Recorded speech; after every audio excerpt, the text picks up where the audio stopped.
પણ દીકરીઓ બહુ ચિંતા કરે મારી. જમાઈ એમ કે છે કે દીકરીઓ વાલી છે બાપુને, એટલે આ પૂરા બાપુ આવી છે દીકરીની આ, અને આવવું પડે બાપ, દીકરી માટે મારે જવું પડે છે. ખૂબ એનો ભાવ સેવગુણોનો બધાયનો. જે તમે આવ્યા છો બાપ, આજુબાજુથી કે આગેથી બધાને પહેલા મા મોગલના તમને ખૂબ ખૂબ આશીર્વાદ છે બાપ, કે મા વડવાળી તમને બધાને ખૂબ સુખી રાખે. આપ જાણો છો કે અહીંયા હજારોની સંખ્યામાં 24 કલાક માનું ધામ ખુલ્લું છે. દીકરીએ બહુ સારી વાત કરી. મોગલ ધામે રૂપિયો મૂકનારને મહાપાપ છે. સમજી લ્યો તમે, રૂપિયો મૂક્યા જાય ને એને મહાપાપ છે. રૂપિયો અંબોરીને એમ આપે છે. 1 રૂપિયો હોય તોય ભલે, અને 1 લાખ લઈને આવે તોય ભલે, કદાચ કરોડ લઈને આવે તોય ભલે, રૂપિયો અંબોરીને આપી દેવાનો આ મોગલ ધામ. બીજી વાત, લેતા એને મુબારક છે. હું તો આઈનો પરિવાર છું, પણ જેને સાચું કહું છું એટલે જ બધાના કામ થાય છે. કારણ કે અહીંયા કોઈ મારા પાસે ઢાંક પેસોડા નહીં હોય. સત્ય કડવું છે, પણ મિત્રો હું કાયમ માટે કહું છું, વિરોધ નથી કરતો. તમે પિતરાય 10 ભાઈ હોય કે 5 હોય કે 20 હોય કે ઓછા હોય, પિતરાય ભાઈ હોય 5 પેઢી 10 પેઢી, જો દીકરી ન હોય ને તો એ ભાઈઓ નથી, એ ઘર નથી, એ શમશાન છે બાપ. કારણ કે જેના ઘરમાં દીકરી નથી ત્યાં કાંઈ નથી. દીકરી લક્ષ્મીનું સ્વરૂપ છે બાપ. પિતરાય 20 ભાઈ હોય 15 હોય ને 1 દીકરી હોય એટલે સમજી લેજો કે મહાન પરિવાર છે. કાયમ માટે હું કહું છું કે મોગલ ધામે તમે આવો, દીકરી બેન ભાણેજ અને ફોઈ 10 પેઢીએ 15 પેઢીએ 5 પેઢીએ આને નિયાણી કહેવામાં આવે છે. 80 વર્ષ ના હોય કે 60 વર્ષ ના હોય, પણ બને એટલી દીકરીને આપો. તમે મતલબ આવો રાખો કે હે માં, હે ભગવતી, તું જો મને દે ને તો વધશે ને તો 5 આંગળીનું કોઈ પણ વરણની દીકરીને હું કન્યાદાનનું પૂન આપીશ. મોગલ તમારી પેઢીની પેઢીઓ તમને આપી દેશે બાપ. અખતરો કરો, ગમે ત્યારે કરો. અને હું કાયમ માટે કહું છું, હું વિરોધ એટલા માટે છે અંધશ્રદ્ધામાં. ઘણાય માણસ આ બધા મારે યારે આવ્યા છે. કાલે એક દીકરીએ મને રોવરાવ દીધો, મારો મૂડ કાલનો બરોબર નથી, કારણ કે દીકરી મને પ્રાણવાલી છે. દીકરીને લઈને આવ્યા હતા, લઈ ગયા તો કોકે કીધું કે જનાવર સડાવવું પડી છે.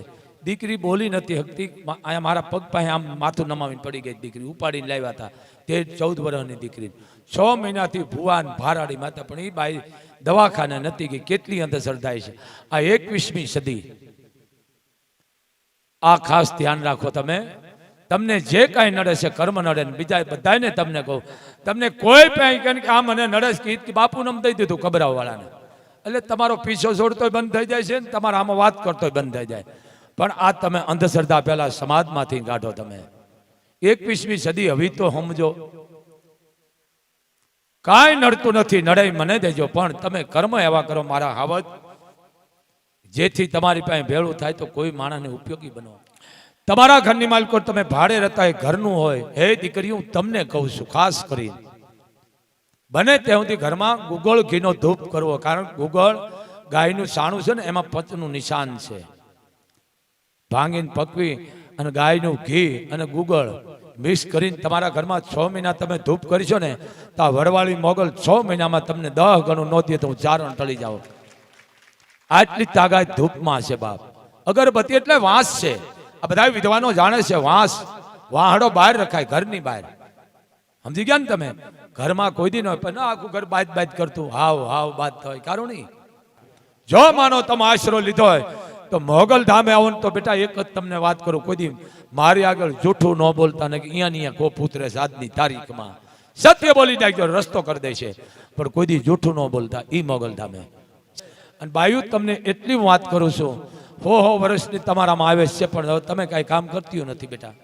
એમાં હું તમારા ભેળો છું. બાયુને પગ દુખે છે, એનું કારણ એ છે આ મોબાઈલ. બાયુને પગ દુખે, શરીર દુખે, કારણ કે કાંઈ કામ રહ્યા નહીં. દોવાના નો રહ્યા, ગાયરું કરવાના નો રહ્યા, દળવાના નો રહ્યા, સાસુ જેરવાનું નો રહ્યું, ધોવાનું લુગડા નો રૂભાવ ભરાંતી હોય. આ મોટો રોગ છે બેટા. જેટલું તમે કસરત કરશો ને તમારી જિંદગી બેટા નિરોગી રહેશે. તમે ખાઈ પીને સેટ્યું દાલ છો તો રોગ થવાનો છે. જરીક સમજો જેટલી મહેનત તમે કરશો એટલું તમારા માટે સારું છે. તો આ સાથે બાપુનું પ્રવચન પૂરું થાય છે. બાપુનો કહેવાનો મતલબ એવો બિલકુલ પણ નથી કે તમે જે છે તે ગામડે જતા રહ્યો અને કામ કરવા માંડો.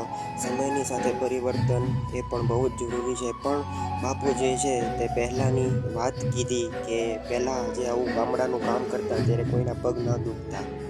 એ સમયે કોઈને પણ વાંધો ન આવતો જ્યારે બધા ગામડે હળી મળીને રહેતા. પણ આ સિટી અને શહેરના ખાણીપીણી અને રહેણીકરણીના કારણે જે છે તે રોગ વધવા લાગ્યા છે, તેમાં કોઈ શંકા નથી. પણ બાપુનું પ્રવચન ખૂબ જ આપણા જીવનને ઉપયોગી છે. જો તમને આ પ્રવચન ગમ્યું હોય તો મારી ચેનલને જરૂર સબસ્ક્રાઈબ કરવાનું ના ભૂલતા. લાઈક કરી દેજો અને વિડીયો આખો જોજો. જય મા મોગલ.